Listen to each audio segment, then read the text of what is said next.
নিজৰ বুঢ়াৰীক মৰম কৰা, নিজৰ পত্নীক মৰম কৰা, নিজৰ বাই ভনীকেইজনীক মৰম কৰা পুৰুষসকলেও কিন্তু আজি বহুত বেছি ভাল পাব ভিডিঅ'টো। Good morning. গাটো ধুই আহিলোঁ দেই। ৰাতিপুৱাই এটা সমস্যাৰ সন্মুখীন হ'লোঁ নহয়, কৈ আছোঁ ৰ'ব। গা ধুবলৈ গৈয়ে গম পাইছোঁ মেঞ্চ হ'লোঁ। আনে কাপোৰ কানি থয়, মই আকৌ কাপোৰ কানিৰ লগত পেটটো একদম সযতনে থৈ দিওঁ।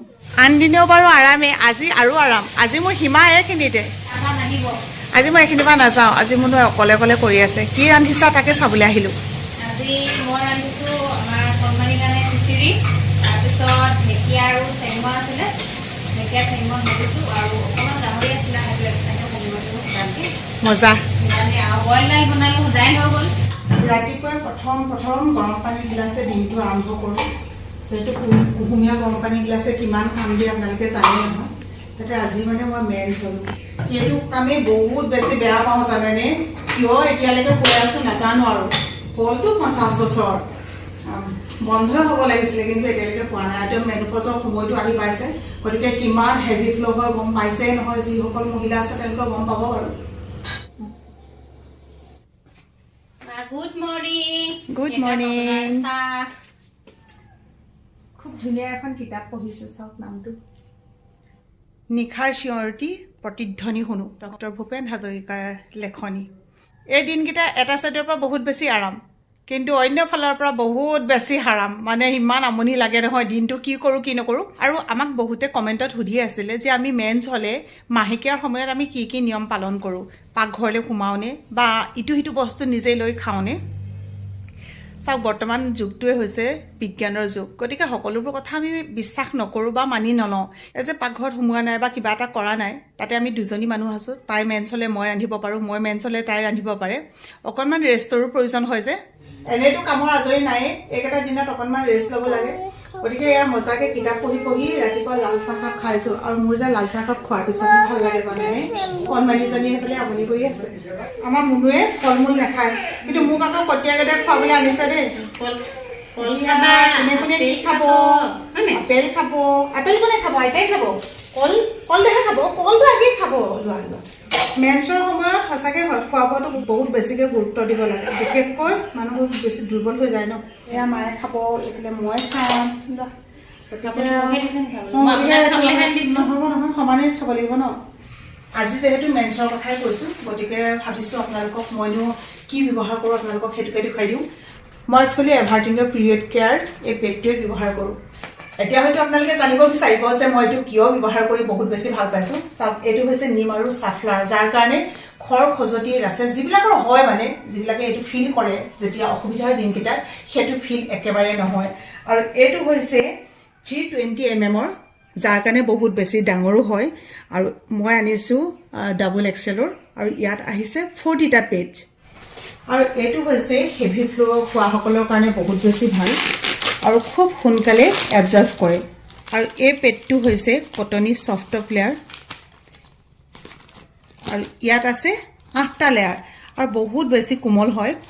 যিহেতু এইটো মহিলাসকলে সেই দিনকেইটাত একেৰাহে ব্যৱহাৰ কৰিবলগা হয়, গতিকে অকণো অসুবিধা নোপোৱাকৈ ইমানেই কোমল নহয়, আপোনালোকে একদম ধুনীয়াকৈ ব্যৱহাৰ কৰিব পাৰিব। যিহেতু মই বহুত বেছি ভাল পাইছোঁ, সেইকাৰণে ভাবিলোঁ আজি আপোনালোকৰ লগতো শ্বেয়াৰ কৰি দিওঁ।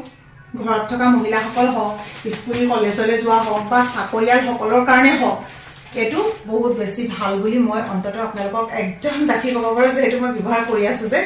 আমাৰ ঘৰখনত মেঞ্চ হোৱা মানে আমি এটাই বুজোঁ, চাফাকৈ থাকিব লাগে, ভাল পেড ইউজ কৰিব লাগে, খোৱা বোৱাত গুৰুত্ব দিব লাগে আৰু কিছু ৰেষ্টত থাকিব লাগে।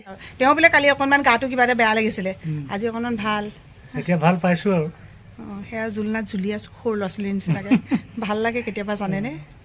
মুনুৱে আনি আনি থৈ গৈছে আৰু মই অকল ইয়াতে বহি লৈ ভিডিঅ'হে কৰিছোঁ দেই। মাংস অকণমান ৰান্ধিলে, ধুনীয়া হৈছে ন কালাৰটো।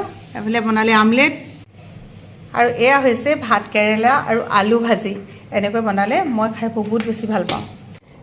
আজি ছোৱালীলে বেয়াই লাগিছে, অকলে অকলে কৰি আছে। আজি মা একদম ৰেষ্ট। তেতিয়াহ'লে এনেকৈ বাঢ়ি দিছোঁ আৰু ভাত কেৰেলা ভাজি। আৰু এটা ভাজি আছে, বৰ ধুনীয়া ভাজি এটা আছে, আপোনালোকক দেখুৱাম। এইটো মানে আপোনালোকে চিনি, অৱশ্যে ৰন্ধাৰ পিছতনো কোনে চিনি পাব ন? চিনি নাপাব, মই কৈ দিছোঁ বাৰু। চেংমৰা আৰু ঢেকীয়া লগত আলু, এনেকৈ আৰু এইটো এসাঁজৰ আৰু খাই দিম আৰু ধুনীয়াকৈ। আৰু এই আটাইতকৈ মেইন ভাল বস্তুটো এইটো, আৰু মা ভাত পোৱা সেইকাৰণে বনাই দিছোঁ। গাহৰি মাংস হেৰি লগত বনাইছোঁ, সান্দহৰ লগত। খাবলৈ লৈ আছোঁ দেই। আচলতে এইকেইটা দিনত খোৱা বোৱাটোতো বহুত বেছি যত্ন ল'ব লাগে। অকল যে কিবা এটা ব্যৱহাৰ কৰিলে সেইটোতেতো নহ'ব ন, খোৱা বোৱাটো মেইন হয়। গতিকে ভাতটো খাই লওঁ।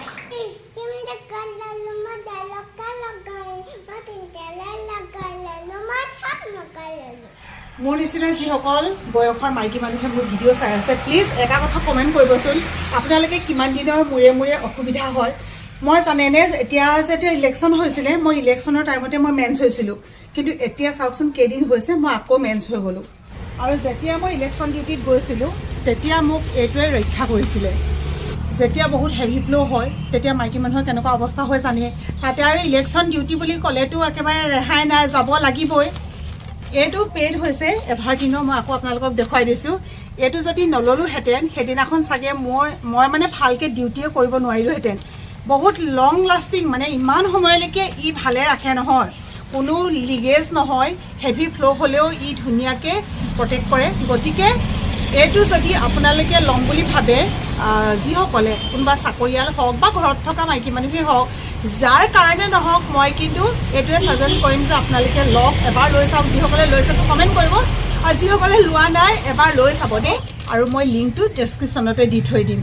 সকলো ভালে কুশলে থাকক। আজিলৈ আহিছোঁ, বাই বাই।